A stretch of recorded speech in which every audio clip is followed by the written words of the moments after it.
안녕하세요. 저는 얼마 전 결혼식을 올린 행복한 5월의 신부입니다. 코로나 때문에 미루어진 결혼식을 이제서야 올리고 다녀오고 싶었던 곳으로 신혼여행도 무사히 다녀오고 이제서야 좀 숨 돌릴 시간을 갖고 있네요. 한때는 내가 진정 사랑을 만나 결혼을 할 수 있을까 우려했던 적도 있었는데 사랑하는 사람을 만나 무사히 결혼까지 한 지금을 생각하면 평생 이랬으면 좋겠다 싶을 정도로 복에 넘칠 만큼 행복한 요즘입니다. 그렇게 사랑하는 남편과 이제는 매일 같이 잠들고 함께 아침을 맞이하면서도 아직은 제가 결혼을 했다는 게 많이 실감나지는 않네요. 그리고 혹시나 이 행복이 순식간에 사라져버리지는 않을지 조금 불안한 마음이 있기도 합니다. 제가 행복하기만 해야 할 신혼에 벌어지지 않을 일을 걱정하고 괜한 불안을 느끼는 것은 몇 년 전 제가 직접 겪었던 한 가지 사건 때문입니다. 제가 하마터면 제 인생에서 씻을 수 없는 큰 실수를 하게 될 뻔했거든요. 다행히 지금은 행복한 한때를 보내고 있지만 그때만 생각하면 저는 지금도 끔찍하기만 합니다. 제 잘못이 아니라고 생각하려고 하고 남편도 제 사연을 알고 저를 많이 다독여 주었지만 저는 지금도 그때 일이 쉽게 잊혀지지는 않네요. 그렇다고 언제까지 행복을 앞에 두고 불행을 떠올릴 수도 없고 저도 이제는 그 일을 모두 지우고 싶네요. 어디 털어놓고 나면 마음이라도 편해질까 싶은 생각에 저를 모르는 여러분들께 이렇게 사연을 보내봅니다. 저는 참 운 좋은 사람이었습니다. 능력 있으신 부모님 덕분에 유복한 환경에서 뭐 하나 부족할 것 없이 자랐거든요. 여유 있는 부모님에게 자식은 저 하나뿐이었고, 안 그래도 귀한 외동딸에게 물질과 마음 모두 아낌없이 베풀어 주셨던 저희 부모님이셨어요. 그렇게 저는 외동딸로서 관심과 사랑을 듬뿍 받으며 자랐습니다. 자랑은 아니지만 저는 살면서 큰 걱정도 없었고 아쉬울 게 별로 없는 사람이었어요. 물질적으로도 늘 풍요로웠고 가지고 싶은 것 앞에서 고민해 본 적도 없었죠. 그리고 무엇보다 부모님이 제게 주시는 내리 사랑에 저는 가진 게 무척이나 많은 사람이었습니다. 그래서 저는 제가 받은 사랑을 남들과 조금이나마 나누고 싶었어요. 어려서부터 엄마 손을 잡고 봉사활동을 다녔고, 초등학교 시절부터 용돈과 부모님이 물려주신 주식 수익금들을 모아 직접 기부를 하기도 했습니다. 부모님은 제게 그런 나눔의 가치들을 일찍부터 알려주셨어요. 제가 어렸을 적부터 부모님은 모든 사람들이 저처럼 가지고 태어나지 못한다는 것을 말씀해 주셨고, 감사해야 하는 일이라고 말해 주셨습니다. 저도 그것들이 제 노력 덕에 얻은 것이 아니라는 것을 알고 있었고, 그저 제가 운이 좋았을 뿐이라는 생각에 저는 괜한 죄책감에 남들에게 더 베풀고 늘 겸손하고 싶었습니다. 칭찬받을 만큼 열심히 살았던 것은 아니지만 그래도 살면서 한 번씩은 뒤를 돌아보고 주변에 도움을 전하려고 노력을 해왔다고 생각했어요. 거창한 꿈이 있는 것은 아니었지만 그렇게 열심히 살면서 우리 부모님처럼 사랑하는 사람 만나 좋은 가정을 꾸려 사는 것이 제가 바라던 인생이었습니다. 제가 예쁘고 날씬하지는 않지만 언젠가는 저도 조건 없이 나만을 사랑해주는 사람을 만나 행복해질 수 있을 거라 생각했어요. 마음 맞는 사람과 서로 더불어 살아가는 것, 누구나 한 번쯤은 꿈꿀 만한 그리 욕심 없는 삶이라 생각했는데 남들에게는 흔한 그 일이 제게는 그 일이 너무나 큰 욕심이었나 봅니다. 생각해보면 저는 어렸을 적부터 집에서는 넘치는 사랑을 받으면서도 밖에서는 좀처럼 마음 내어줄 사람이 없었습니다. 기억에 남을 만한 설레이는 첫사랑의 기억도 어렸을 적 추억에 남겨진 단짝 친구도 제게는 없는 것이나 다름없었어요. 제가 누리는 환경으로 인해 너무 세상을 모르고 고여 살지 않기를 바라시는 부모님 때문에 저는 같은 동네 아이들처럼 사립학교가 아닌 공립학교를 다니게 되었습니다. 저는 그냥 보통 학교를 다니면서 평범한 친구들과 어울려 평범한 학창 시절을 보내며 좋은 친구들을 많이 사귀고 싶었어요. 학교 생활하면서 다 같이 어울려 놀고 하굣길에 불량식품 사 먹으며 수다 떨고 웃는 그런 평범한 것들 말이에요. 자수성가하셨던 저희 부모님도 제가 평범하게 자라기를 바라셨고, 그래서 저는 공립학교를 다니며 처음에는 아무것도 모르는 친구들과 잘 어울려 놀았었어요. 초등학생들이 집안 얘기할 일도 없었고, 그냥 유치한 장난치며 금방 친해질 수 있었으니까요. 덕분에 초등학교 시절은 특별한 일 없이 잘 지낼 수 있었습니다. 다른 친구들처럼 학원 숙제하면서 군것질하고 다니고 떡볶이고 간식이고 부모님 몰래 엄청 먹고 신나는 학교 생활을 했죠.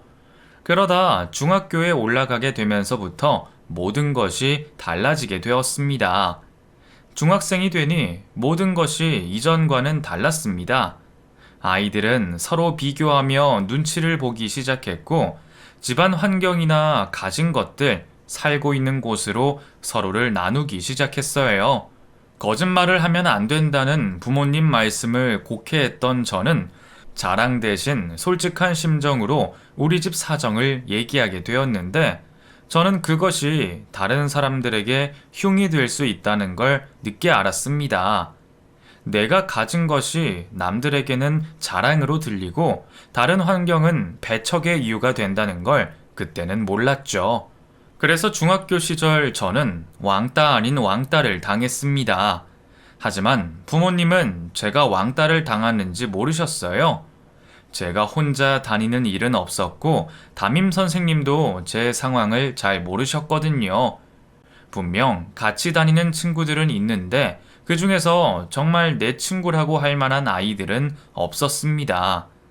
아이들은 다들 나를 그냥 간식 잘 사주는 호구 정도로 생각했고, 노래방이나 음식점이나 자기들 생일 파티에 데리고 다니면서 저는 돈만 쓰게 하고 정작 저를 자기들 친구로는 생각하지 않았어요. 그래도 같이 다녀준 걸 고마워해야 할까요? 그래도 저는 혼자는 아니었고 딱히 괴롭힘을 당하지는 않았지만 제대로 마음 터놓을 친구 하나 없이 중학교 시절을 보내야 했습니다. 어린 마음에 혹시 부모님이 속상해 하실까 싶어 그런 저의 속사정을 제대로 말하지 못했어요. 친구라 말할 수 없는 그 아이들을 우리 집에 마지못해 우르르 데려가면서도 제가 친구들을 많이 사귀었구나 하며 좋아하시는 부모님 앞에서 차마 표를 내지 못했죠. 그나마 중학교를 졸업하고 뺑뺑이로 먼 지역에 있던 고등학교에 가게 되면서 같은 학교 다니던 친구들과 떨어지게 되어 다행이라 생각할 수밖에 없었습니다. 그렇게 또다시 평범한 국공립고등학교에 입학하게 된 저는 이번에야말로 잘해보겠다고 다짐했습니다. 그냥 평범한 아이들처럼 비슷하게 어울리면 나한테도 좋은 친구가 생길 거라고 믿었거든요. 그래서 학교에서는 부모님이 그냥 장사를 하신다고 말을 했고, 가정 형편이나 배경에 대해 일절 얘기하지 않았습니다. 거짓말이 익숙하지 않은 탓에 마음이 불편하기는 했지만, 그건 다 착한 거짓말이라며 스스로를 다독였습니다. 그런 덕분인지 저도 정말로 좋은 친구를 사귈 수 있었습니다. 수업 시간에 비밀 쪽지를 주고받으며 늘 붙어 다니는 단짝 친구가 생기게 되었죠. 서로에게는 아무 비밀도 없자며 먼저 자기 집안 사정을 얘기해 주던 친구는 제 비밀도 얘기해 주길 바랬습니다. 안 그래도 죄책감을 느끼던 저는 정말 믿었던 그 친구에게 결국 제 얘기를 해주었습니다. 하지만 그러면 안 되는 거였어요. 제 얘기를 알게 된 단짝 친구는 제가 자신과 사람들을 기만했다며 저를 파렴치한처럼 몰아갔습니다. 어려운 가정 형편 때문에 매일같이 싸우시는 부모님 얘기를 하던 친구였기에 그 마음이 이해도 갔지만 제 진심은 그게 아닌데 끝까지 몰라주는 친구에게 큰 상처를 받았죠. 결국 저는 학교에서 돈 많은 재수 없는 아이로 낙인 찍혀 외로운 학창 시절을 보내야 했습니다. 아마 그때부터 제가 마음의 문을 닫기 시작했던 것 같아요.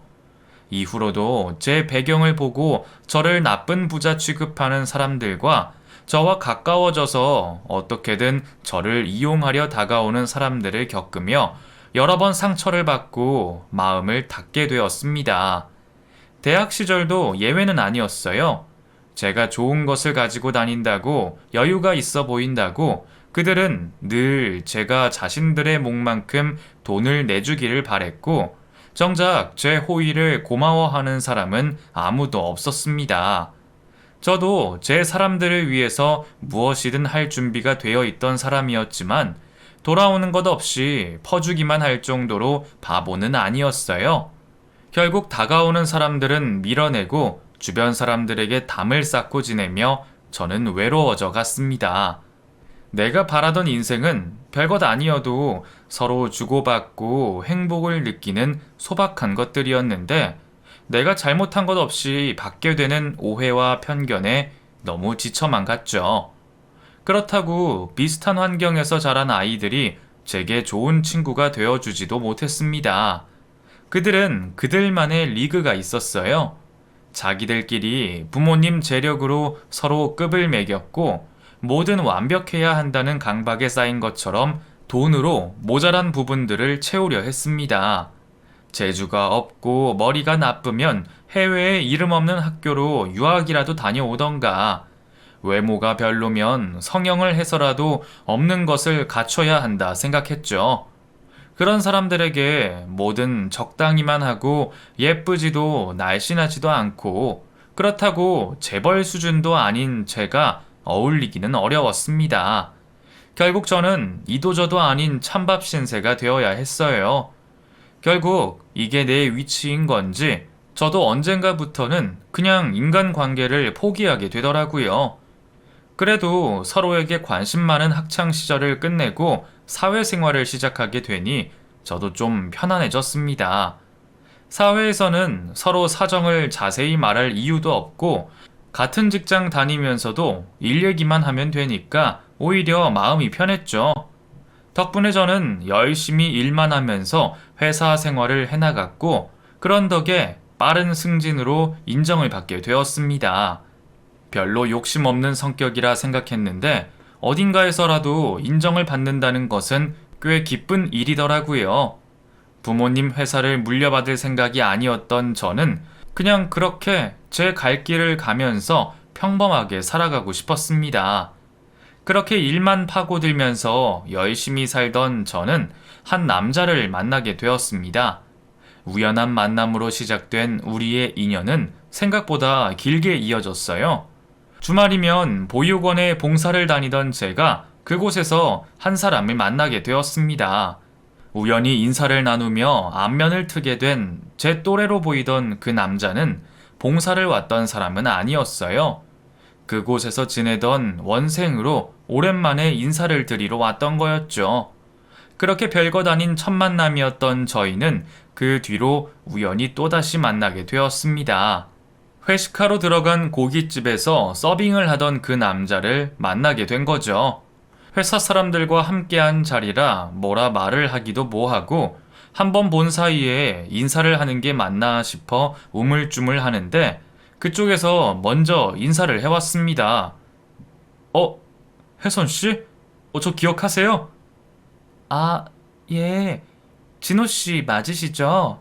맞아요. 와, 이름도 기억해 주시고 영광입니다. 회사분들이랑 회식 오셨나 봐요. 혜선 씨, 어떻게 아는 사람이야? 아, 예. 뭐, 그냥. 저희는 보육원에서 알게 된 사이예요. 제가 지내던 보육원에 혜선 씨가 봉사를 오시거든요. 혜선 씨가 오셨으니까 제가 서비스 드릴게요. 우리 둘 사이를 뭐라 얘기하기도 애매해서 모른 척 하려 했던 저와 달리 진호 씨는 먼저 제게 아는 체를 하며 회사 사람들 앞에서 우리 사이를 설명했습니다.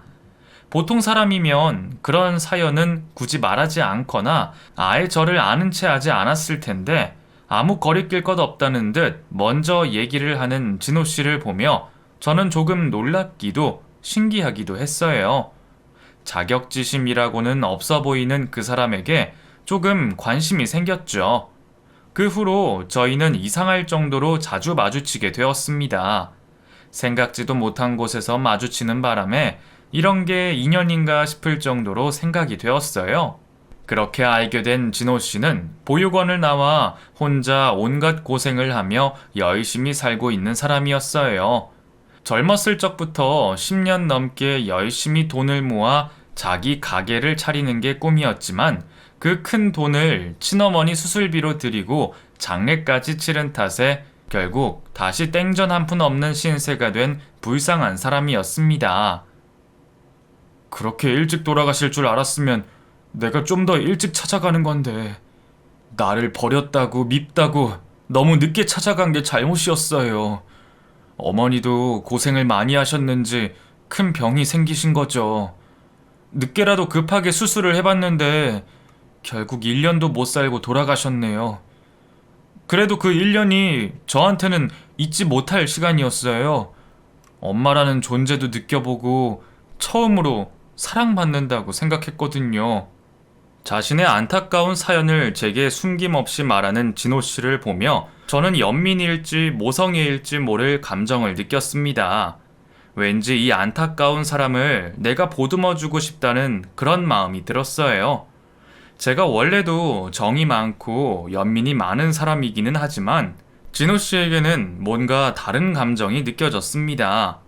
아마 그게 사랑인가 싶었죠. 그렇게 조금씩 알고 지내던 저희는 진호 씨의 고백으로 결국 연인이 되었습니다. 연인이 된 후로도 진호 씨는 제게 숨김없이 자신의 모든 사정을 얘기하곤 했습니다. 돈이 없으면 없다고, 기쁘면 기쁘다고, 슬프면 슬프다고, 자신의 상황이나 감정 모든 것을 가감없이 표현하는 솔직한 사람이었죠. 아, 나 혜선이가 너무너무 좋다. 평생 같이 있고 싶다. 근데 내 처지가 이래서 언제 결혼하고 언제 호강시켜주냐? 미안해. 내가 가진 것도 없고 재주도 없어서. 가끔은 혜선이 네가 나를 왜 좋다 하는지 모를 때가 있어. 너는 좋은 회사 다니고 예쁘고 똑똑하기까지 한데. 그래서 가끔은 내가 너무 모자란 사람 같아서 내가 싫어질 때가 있어. 그래도 나 버리면 안 돼. 내가 성공할 때까지 제발 나 믿고 기다려줘라. 응? 그래, 기다려줄 테니까 열심히 해서 나 호강시켜줘. 아니면 내가 오빠 호강시켜줘도 되고. 그냥 나한테 장가 오라니까? 아니야. 결혼할 때는 내가 모자람 없이 해줘야지. 그게 지금 내 목표야. 그러니까 너는 그냥 나 믿고 기다려줘. 워낙 꾸밈이 없는 사람이라 당황스러울 때도 있지만 저는 오히려 그런 진호 씨의 모습이 더 좋았습니다. 늘 제 앞에서 뭔가 숨기고 작정하고 접근하는 사람들에게 질려서 그랬는지 자기 속 밑바닥까지 보여주더라도 솔직한 게 낫다 싶었어요. 하지만 저는 그런 솔직한 진호 씨에게 숨기는 것이 너무 많았습니다. 처음부터 나를 평범한 회사원으로 알고 있었던 사람이었기에 연애를 시작하고서도 저희 가족 얘기를 할 수 없었어요. 일자리 구한다고 힘들어 할 때에도 아버지 회사에 사람을 구하는 걸 알면서도 말을 하지 못했죠. 물론 진호 씨가 제 사정을 알았어도 제게 그런 부탁할 사람은 아니지만 그래도 저는 말 못할 죄책감에 시달려야 했습니다. 사랑하는 사람을 속이고 있다는 것과 그 사람 앞에서 솔직하지 못한다는 게 저는 스스로 견디기 힘든 일이었습니다. 그런 줄도 모르고 제가 힘들게 월급 번다며 데이트 비용도 내지 못하게 하는 사람이었어요. 오늘은 내가 낸다니까 그러네. 나 어제 월급 받았잖아. 에이, 네가 얼마나 힘들게 회사 다니는지 아는데 어떻게 그래. 그리고 월급 받았으면 부모님한테 가져다 드려야지. 부모님 집에 살면서 그 정도는 해야 자식돌이 아니야? 우리 혜선이는 월급 받으면서 기부도 하고 봉사도 다니는데 데이트 비용 정도는 내가 내야지. 제가 회사 다니시는 부모님과 작은 빌라에 살고 있다 생각하는 진호 씨는 늘 먼저 나서서 저를 배려해 주려 했습니다. 그리고 자기는 부모님 없이 살았던 아쉬움이 있어서 그런지 제가 부모님께 더 잘하기를 바랬고 저만큼이나 저희 부모님도 챙기는 사람이었어요. 인사도 드린 적 없는 저희 부모님을 생각한다며 가끔 좋은 게 생긴다 싶으면 자기가 쓰지 않고 무조건 저희 부모님께 가져다 드리라고도 했죠. 이런 거 안 해도 되는데 부모님한테 아직 우리 만나는 거 말씀도 못 드렸는데 자꾸 이런 거 주면 어떡해. 그냥 네가 드리는 거라고 하고 드리라니까. 진호 씨 앞에서 숨기는 게 많았던 저는 집이 엄한 탓에 남자친구가 있다는 걸 말하지 못한다고 했는데 진호 씨는 그런 제 사정을 이해해주고 저희 부모님을 챙기곤 했어요. 보통 사람이면 그 나이 먹고도 부모님 앞에 연애 사실을 숨긴다는 걸 이상하게 생각하거나 기분 나빠할 텐데도 진호 씨는 아무런 의심도 질문도 없이 저를 이해해 주었죠. 그럴 때면 저는 진호 씨에게 더 미안하고 더 고마웠습니다. 어떻게 아무것도 모르고 이렇게 나만 보고 좋아해 줄 수 있는 건지 진호 씨야말로 제가 평생 바라고 바라던 그런 사람일 거라 생각했습니다. 그렇게 1년을 만나온 저희는 결국 결혼을 약속하는 사이가 되었습니다. 결혼해달라 당당히 고백하는 진호 씨의 프로포즈에 저도 결국 제가 숨겨온 이야기를 꺼내게 되었어요. 당황스러워 할 거라 생각하기는 했지만 그렇게 화를 낼 줄은 몰랐습니다. 진호 씨는 제가 꺼낸 저희 집 얘기에 놀라기는커녕 화를 냈어요. 그럼 여태 나를 속인 거야? 내가 그렇게 못 믿어왔어? 아니면 내가 고아에 가진 것 없는 놈이라 부모님께 말씀드리기 창피했어? 대체 왜 나한테 말을 안 하고 나를 속인 거야? 미안해. 나도 속이고 싶지 않았어. 근데 나도 그동안 상처를 많이 받아서 쉽게 얘기를 할 수가 없었어. 제가 거짓말을 했다는 것을 알게 된 진호 씨는 자기를 속였다며 크게 실망을 했고 저와 시간을 갖자며 말해왔습니다. 그제서야 저는 제가 그 사람에게 얼마나 큰 잘못을 했는지 알게 되었고 뒤늦은 후회를 하게 되었습니다. 내게 실망했다는 진호 씨의 마음을 돌리기 위해 얼마나 많은 노력을 했는지 몰라요. 전화도 받지 않고 집에서 나오지도 않는 그 사람의 마음을 돌리려 저는 그동안 제가 겪었던 많은 일들과 깊이 숨겨두었던 저의 진심, 그동안 제 모든 인생 이야기를 들려주었습니다. 그리고 그제서야 제 진심을 알아준 진호 씨와 서로의 진심을 확인하게 되었죠. 앞으로는 절대로 나한테 거짓말 하지 마. 나는 혜선이 네 앞에서 항상 떳떳하고 솔직하고 싶어. 내 사정이 당당하지 못해도 너한테는 지금까지도 앞으로도 숨기는 거 없을 거야. 우리가 서로 조건 보고 사랑한 것도 아니잖아. 그러니까 앞으로는 무슨 일이 있어도 거짓말하거나 숨기는 일 없이 서로 솔직하게 말하자. 알겠지? 미안해, 오빠. 나는 혹시라도 내가 상처받는 일이 생길까 두려워서 오빠까지 속이고 오빠를 상처받게 했어. 내가 너무 이기적이었던 것 같아. 그래도 내 얘기 들어주고 이해해줘서 고마워. 나도 화내서 미안해. 그래도 이제는 이해해. 혜선이 네가 그동안 얼마나 상처받았을지 알겠어. 이제는 내가 있으니까 걱정하지 마. 서로의 진심을 확인한 저희는 결혼 허락을 받기 위해 저희 집으로 인사를 가기로 했습니다. 뒤늦게서야 제게 남자친구가 있다는 것을 알게 되신 부모님은 많이 당황스러워 하셨죠. 그리고 제가 1년 만난 그 사람과 결혼을 하겠다는 것을 못 믿어워 하셨습니다. 여태 네가 우리한테 말도 없이 누굴 만난다는 것도 당황스러운데 얼마나 만났다고 벌써 결혼을 하겠다고 그러니? 1년이 긴 시간 같겠지만 전혀 아니다. 아니 더군다나 혜선이 너같이 순진한 애들이 겨우 1년 만에 결혼을 생각한다니. 아빠 엄마는 좀 당황스럽구나. 진호씨 정말 좋은 사람이에요. 두 분도 직접 보시면 정말 좋아하실 거예요. 그렇게 잔뜩 긴장한 진호씨가 집으로 인사를 드리러 온 날, 제 기대와 달리 부모님은 진호씨를 반대하고 나서셨습니다. 사정은 대충 들었다만 그래도 그 나이에 모은 돈이 없다는 것도 그렇고 그런 상황에 돈도 없으면서 무슨 수로 결혼을 하겠다는 거야? 자네 설마 우리 혜선이한테 기대서 살 생각인 건가? 아니면 우리한테 도움 구할 생각이야? 그건 아닙니다. 작지만 제가 지내고 있는 곳도 있고 물론 지금은 월세이긴 한데 금방 돈 모아서 자리 잡고 가게도 열 생각입니다. 지금은 가게 하고 싶어서 돈도 열심히 모으고 있고요. 저 혜선이 행복하게 해주고 싶습니다.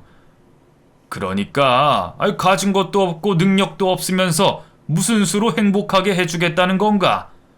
솔직히 자네 혜선이가 아무것도 가진 게 없었어도 결혼하겠다고 할 수 있었겠어? 누구라도 여유가 있으니까 그런 생각한 것 아닌가? 부모님은 진호 씨의 사정을 들으시고도 돈 한 푼 없이 결혼하겠다고 나서는 진호 씨를 이해하지 못하셨습니다. 이해만 하지 못하신 게 아니라 그런 진호 씨를 마치 돈을 보고 접근한 속물 취급을 하시면서 저희의 만남을 반대하셨어요.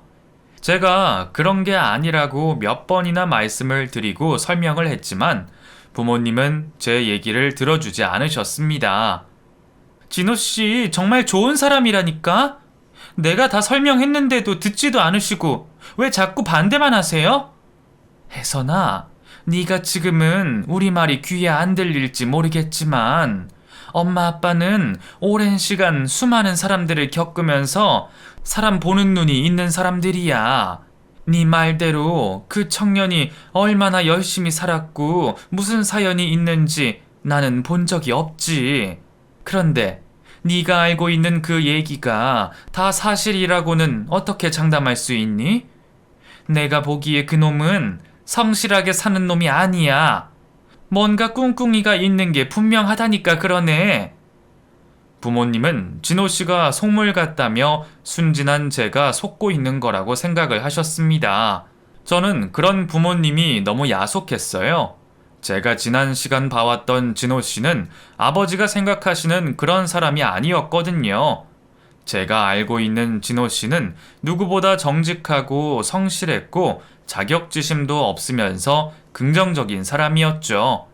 그런 사람을 그냥 인상이 좋지 않다는 이유로 못마땅해 하시는 부모님을 보며 저는 처음으로 부모님과 싸우게 되었습니다. 평생 부모님 앞에서 큰 소리 한번 내본 적 없던 저였는데 저도 남자 때문에 부모님과 싸우게 될 줄은 정말 몰랐네요. 결국 부모님은 끝까지 결혼 허락을 구하는 저희에게 이렇게 말씀하셨습니다. 그래, 결국 포기 못하겠다면 우리가 포기하는 수밖에 없지. 다 큰 자식이 자기가 결혼하겠다는 걸 부모가 막아설 명분도 없고 혜선이 너도 나이 먹을 만큼 먹었으니까 이제 네 인생 네가 선택해야지. 그렇게라도 결혼하고 싶으면 안 말리마. 대신 우리 도움 일절 없이 네 힘으로만 해야 해.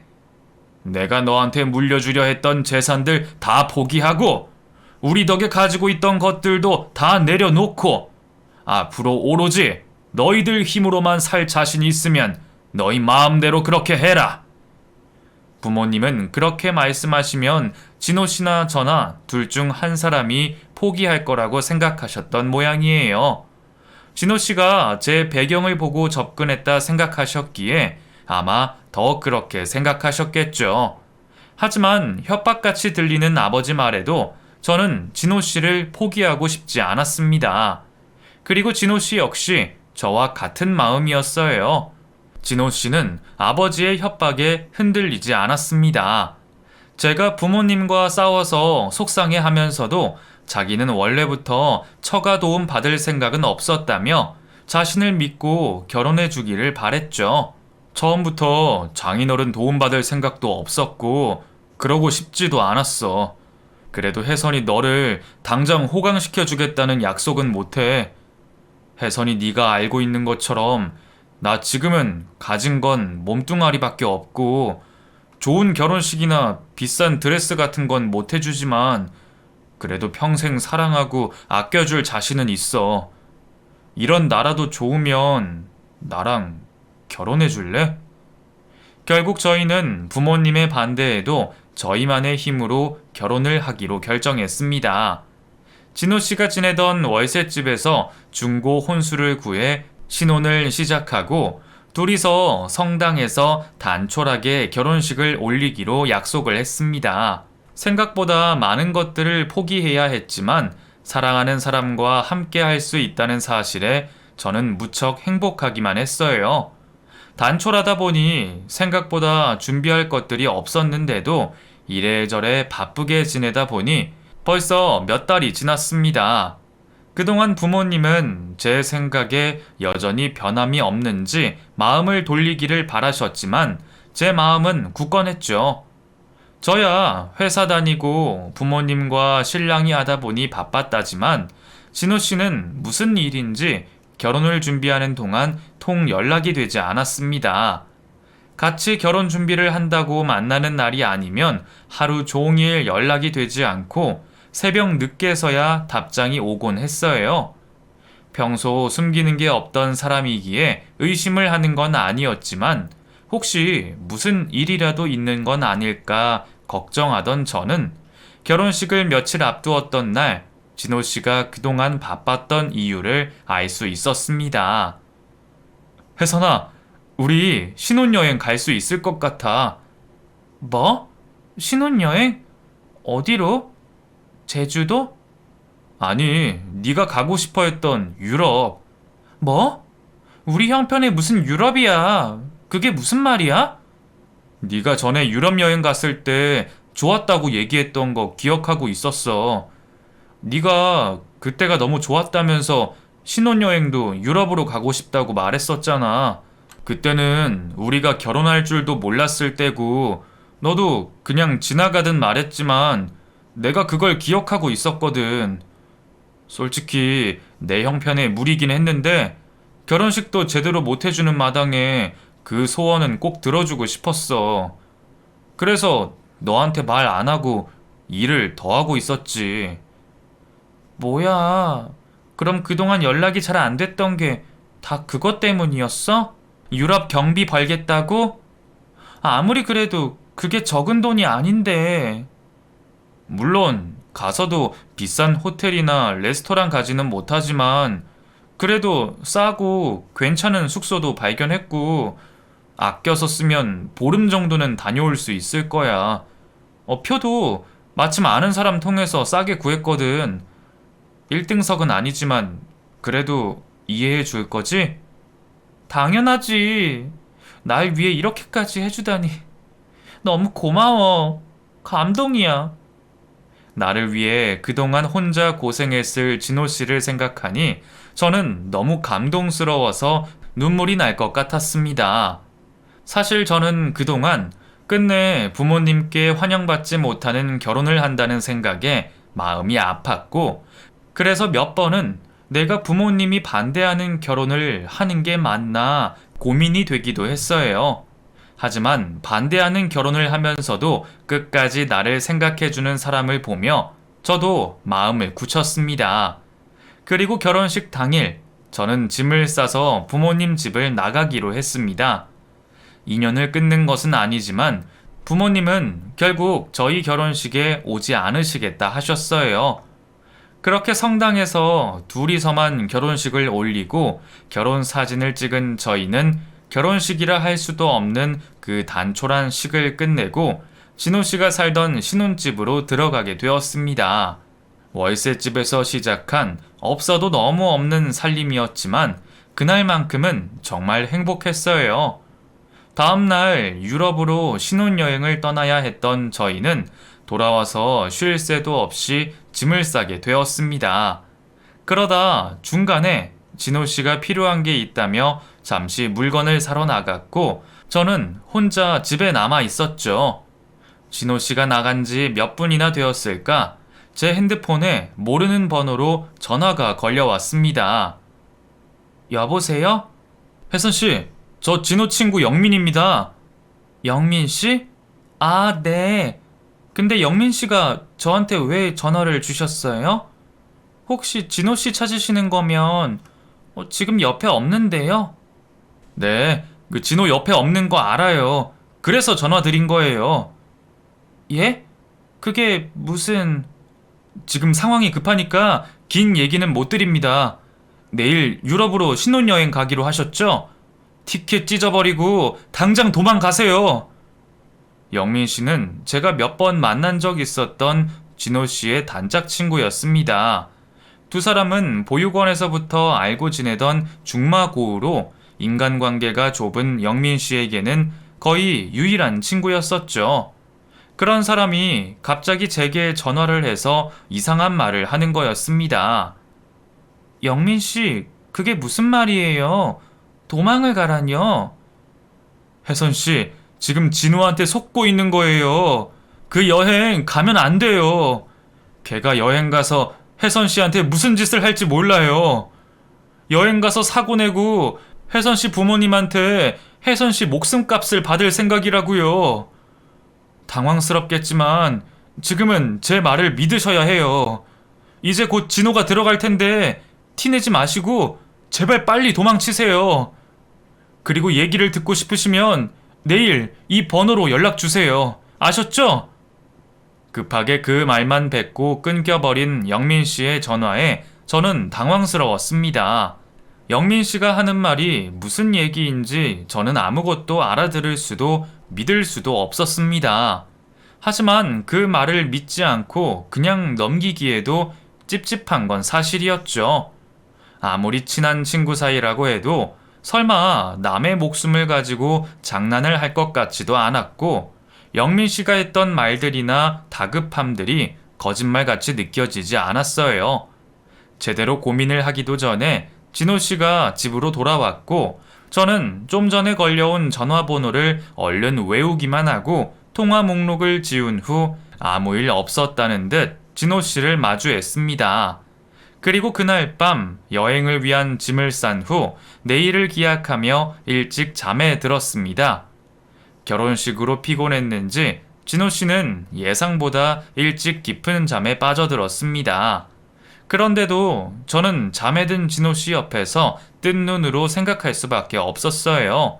1년간 마음을 나눈 진호 씨를 믿어야 하는지, 몇 번 본 적도 없는 영민 씨 말을 믿어야 하는지 답답하기만 했습니다. 하지만 왠지 모를 불안감에 저는 결국 늦은 밤 우리의 신혼집을 도망쳐 나오게 되었습니다.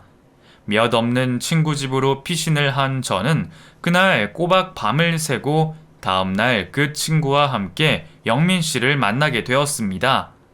아침이 되어서야 제가 옆에 없다는 걸 알게 된 진호 씨에게 수십 통의 전화가 걸려왔지만 저는 아무것도 받지 않고 침묵을 지켰어요.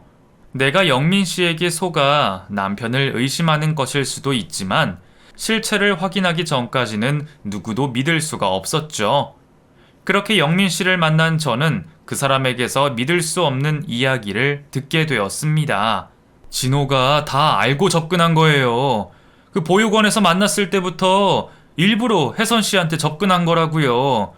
그놈 혜선 씨가 부잣집 딸인 거 처음부터 알고 있었어요. 그리고 그 후로도 이상하게 자주 마주친 것들, 그것도 다 진호 계획이었어요. 영민 씨는 진호 씨가 처음부터 제 사정을 다 알고 저한테 접근했다고 말했습니다. 처음에는 영민 씨의 말을 믿기 어려웠지만 우리만 알고 있어야 할 일을 영민 씨가 모두 알고 있는 것을 보고 저도 영민 씨의 말을 결국 믿을 수밖에 없었어요. 그놈 1년 동안 진짜 철저하게 속인 거예요. 순진한 척, 성실한 척 하는 것도 다 거짓말이에요. 그리고 걔가 친어머니 만나서 모은 돈 다 잃었다고 했잖아요. 그것도 거짓말이에요. 그놈 친엄마 찾은 적도 없고 찾는다고 해도 그럴 만한 놈도 아니에요. 그제서야 저는 진호 씨가 수상해지기 시작했습니다. 믿기 싫다고 생각하면서도 영민 씨의 말들이 진실처럼 느껴지게 되었죠. 걔가 처음에는 그 집 대릴 사위로 들어가서 회사라도 물려받을 작정이었나 본데 끝까지 집에서 반대하시니까 애가 마음이 급했던 거예요. 나한테도 자세하게는 말 안 하던 놈이 결국 도와달라고 말을 하더라고요. 우리 부모님이 지원을 끊겠다고 말하자 진호 씨가 계획을 바꿨답니다. 멀리 여행을 가서 사고를 벌여 부모님께 제 목숨값을 받아내는 것으로 말이죠. 그 과정에서 협박범 역할을 할 조력자가 필요했고 가장 친한 영민 씨에게 공범으로 범행을 도울 것을 시켰던 거였어요. 앞에서 대놓고 이런 말 하는 거 미안하긴 하지만 그때는 나도 한몫 챙기려고 도와주려고 했어요. 정말 미안합니다. 근데 이제 와서 나한테 다 말해주는 이유가 뭐예요? 나는 영민 씨가 솔직하게 말하는 것도 너무 당황스러워요. 사실 제가 진호를 도우려고 했던 건 동생 수술비 때문이었어요. 큰 돈이 드는 수술이라 저도 돈이 필요했거든요. 근데 얼마 전에 고마우신 분 덕분에 동생이 수술을 할 수가 있게 되었어요. 혹시 이영진이라고 아세요? 처음에는 낯설었던 영진이라는 이름을 저는 금방 떠올릴 수 있었습니다. 오랫동안 여러 곳에 기부와 봉사를 해오던 저는 병원비로 어려움을 겪는 분들의 수술비 지원도 하고 있었어요. 그리고 가장 마지막으로 했던 기부가 바로 그 병원비였죠. 그런데 세상이 참 좁다고 그 사람의 보호자가 영민 씨일 줄은 몰랐습니다. 영민 씨도 나중에서야 알고 너무 놀랐다네요. 결국 제가 은인인 것을 알게 된 영민 씨가 제게 모든 것을 알려주게 되었던 겁니다. 다시 한번 죄송합니다. 제가 은혜는 못 갚아도 고마우신 분한테 해는 끼칠 수가 없잖아요. 앞으로는 도움받은 만큼 저도 베풀고 살 테니까 제발 한 번만 용서해 주세요. 뒤늦게 진실을 알게 된 저는 무서운 일을 당할 뻔하여 놀라기보다 사랑하고 믿었던 사람에게 속았다는 이유로 너무나 비참하고 슬펐습니다. 그동안 많이 상처받고 단련되었다 생각하지만 모두 착각이었어요. 살면서 평생 그날만큼 괴로웠던 적이 없었다 싶네요. 속인다는 것을 알면서도 마지막으로 확인받고 싶었던 저는 결국 걸려오는 진호 씨의 전화를 받았지만 진호 씨는 끝까지 억울하다며 제 앞에서 거짓말만 늘어놓았죠. 이미 내 눈과 귀로 증거들을 확실히 알게 된 제 앞에서 말이죠. 결국 저는 염치 없지만 그 길로 부모님 집으로 돌아갔습니다. 부모님 말을 들었어야 했는데 사랑에 눈이 멀어 큰 잘못을 지었다 싶었어요. 하지만 제 스스로도 원망스러운 저를 부모님은 그저 다행이라 하며 다시 받아주셨습니다. 결국 저는 부모님의 도움으로 그 사람을 고소할 수 있었어요. 혼인빙자 사기로 고소를 하고 혼인 무효 신청을 하게 되었죠. 바보 같은 저는 부모님의 도움으로 제일 비싼 변호사를 쓴 덕에 내게 씻을 수 없는 상처를 주었던 그 사람을 결국 사기 협박으로 실형을 살게 만들었습니다. 하지만 그런다고 제 상처가 금방 아물지는 못했어요. 그 후로 저는 한동안 힘들어 회사도 그만두고 조용히 지냈어요. 그래도 나름 정신 바짝 차리고 살았다고 생각했는데 결국 내가 바보였구나 싶어서 자책을 심하게 했었죠.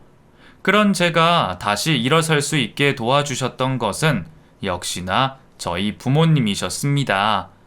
그리고 저는 부모님의 응원 덕분에 다시 힘을 내어 일어설 수 있게 되었습니다. 그 결과 저는 지금 작지만 제 힘으로 사업을 하고 있고 저와 비슷한 환경에서 자라 때묻지 않고 자격지심 없는 남편을 만나 행복한 결혼 생활을 시작하려 하고 있습니다. 이전에는 너무 쉽게 얻는 것들이 위험하다는 생각을 한 적이 있었는데 그것도 제 편견이었나 싶어요. 사람마다 가진 것이 물질일 수도 지식일 수도 모두 다른 것일 수 있는데 그동안 내가 너무 내 생각에 갇혀 남들이 내게 다가오는 것을 두려워만 하고 피하고만 살았다는 생각이 듭니다. 그래서 저는 앞으로도 오로지 저를 보고 세상을 살아가려고 합니다. 그러면 제 이야기 들어주신 여러분들께 감사하다는 인사를 전하며 이야기를 마무리하겠습니다.